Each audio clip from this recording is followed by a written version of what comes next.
आइए प्रिय मित्रों, मैं आपका जाना पहचाना विनोद गांव बहादुरी से आपको दे रहे हैं बहुत सुंदर कहानी।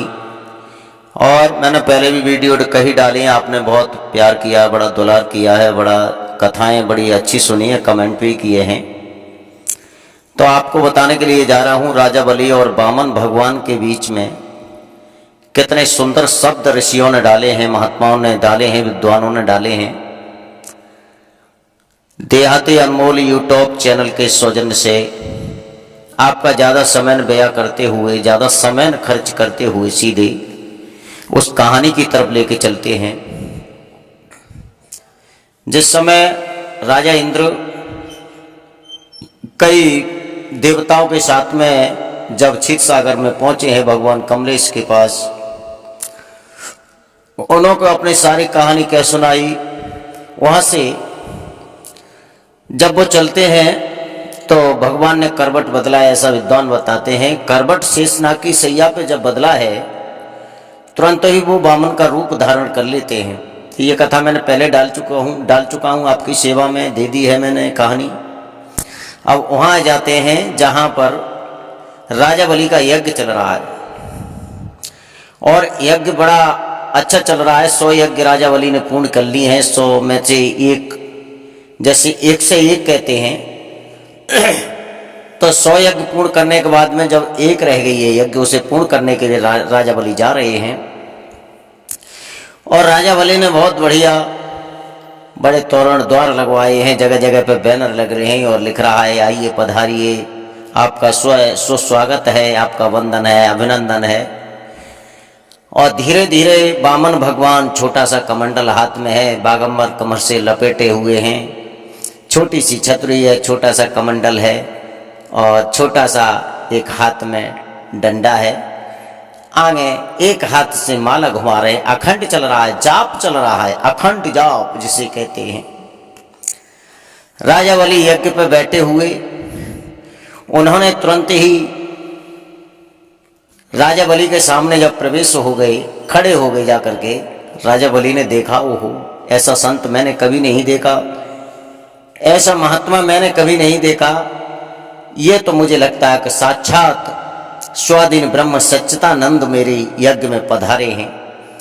तुरंत राजा बलि ने वहीं छोड़ा, हवन जो हो रहा यज्ञ चल रहा था, इस यज्ञ को छोड़ा और राजा बलि के सामने, राजा बलि भगवान वामन के सामने प्रकट हो गए। जब वामन भगवान के सामने प्रकट हुए हैं और वामन भगवान से कहने लगे, प्रभु आप संत हैं, भगवंत हैं, कौन है, क्या है, मैं तो नहीं जानता, कृपा करके आप बताइए आप कौन हैं। वामन भगवान आंखें बंद किए हुए हैं लेकिन वो नहीं बोले। इधर से आ जाते हैं शुक्राचार्य। शुक्राचार्य कहने लगे तुम पागल हो, अरे जो महात्मा नहीं परमात्मा है, सबरी आत्मा निकाल के बाहर डाल देगा, इससे मत अटक, इससे मत कुछ कह। और राजा बलि से एक शब्द और कहा कि दान में कुछ दे मन देना। राजा बलि कहने लगे दान तो मैं खैर दे के ही रहूंगा, अगर संत हो, भगवंत हो या परमात्मा हो, कुछ भी कोई सही, लेकिन मेरे द्वार पर जो भिक्षुक बन के आया है उसे तो मैं भिखारी समझूंगा, मैं दान दे के ही मानूंगा। बहुत तेरा समझाने पर शुक्राचार्य ने बहुत कुछ कहा था कि देखो राजा बलि, जो तुम कह रहे हो वो तुम्हारी सत्य है, लेकिन मेरा कहना मानो, गुरुता के नाते मैं कहता हूं, एक मेरे शिष्य हो, इस वजह से मैं आपसे कह रहा हूं कि इस महात्मा को कुछ दे मत देना। अगर तुमने कुछ दे दिया तो ये समझ लेना कि आपकी यज्ञ का विध्वंस हो जाएगा, आपको कुछ मिलेगा नहीं। क्यों कि जब जब विष्णु आए हैं, जब जब कमलेश आए हैं तो भेष बदल करके आते हैं और हम राक्षसों का पतन कर देते हैं। राजा बलि कहने लगे चाहे भेष बदल के आमे, चाहे भेष सहित आमे, लेकिन मैं गुरुदेव मानने वाला नहीं हूं, मैं तो देखे रहूंगा। क्यों कि देखा नहीं आपने, सामने खड़े हैं और अखंड जाप चल रहा है। थोड़ी सी आंखें खोलते हैं वामन भगवान, देख लेते हैं राजा बलि को और शुक्राचार्य को, मन में विचार करते हैं कि चलो कोई बात नहीं, गुरु और शिष्य में ये विवाद तो चल रहा है, लेकिन शिष्य तो हमारी बात जरूर मानेगा। ये कहते हुए उनके हाथ से माला नहीं छूटती है। जब माला नहीं छूटी और बहुत सी बातें कह रहे हैं सामने। तब तक राजा बलि प्रकट हो जाते हैं और राजा बलि कहते हैं, प्रभु आप कौन हैं, जरा बताने की कृपा करेंगे।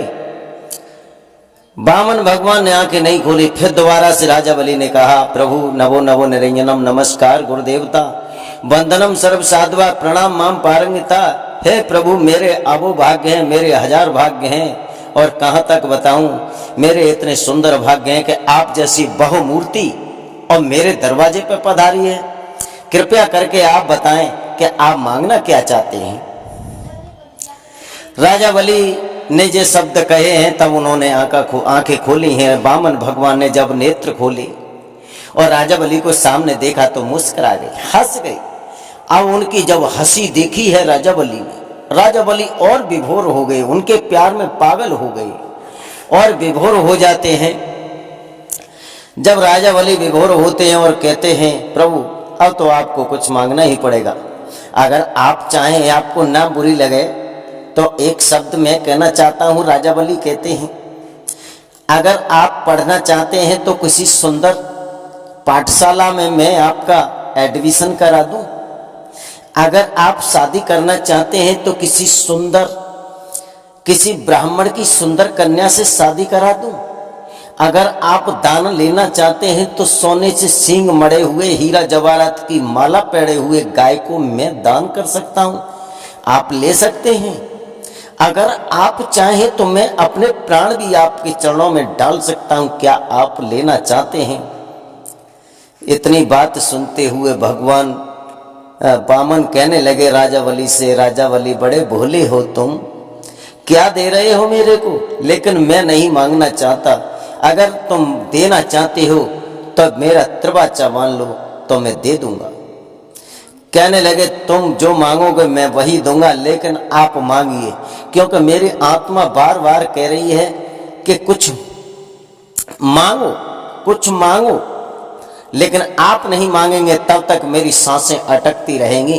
प्रभु आप कुछ मांगो, चूंकि आप जैसा संत, आप जैसा भगवंत, आप जैसा ऋषि, आप जैसा मुनि मेरे इस दरबार में अभी तक कोई पधारा नहीं है, और आपके चरणों में मैं सर्वस्व न्योछावर कर रहा हूं। तो भक्तों, सब जानते हैं, कथा को सबने सुना है, क्या मांगा है। तो उसी समय वो मांगने लगे कि राजा, वामन भगवान कहने लगे, ना चाहिए तेरी धन दौलत और ना चाहिए मुझ भूम रकम, अगर देनी हो तो दे राजा मुझ धरती 3.5 कदम। जब राजा बलि से कहा कि अगर तुम देना चाहते हो तो 3.5 कदम पृथ्वी मुझे दे दो। भक्तों, ये शब्द सुनते हुए राजा बलि कहने लगा, तुमने तो मांगा सब कुछ, लेकिन मेरे मन नहीं भरा। आपने 3.5 कदम पृथ्वी मांगी है, बताओ इससे क्या हो जाएगा। जहाँ में तुम्हारी कुटिया नहीं बनेगी, इसमें कहाँ कमंडल रखोगे, कहाँ तुम शयन कर लोगे, कहाँ विश्राम करोगे। जो 3.5 कदम पृथ्वी तुमने मांगी है। कहने लगे, हमें किसी की जरूरत नहीं है, अब ज्यादा की क्या जरूरत है, छोटा सा हवन कुंडी वहीं बन जाएगी, थोड़ी सी जगह में हम बन जाएंगे, तो हमारे उसी में कुटिया, हमारी सब कुछ हो जाएगा, हमें ज्यादा की जरूरत नहीं है। हमें अगर देनी है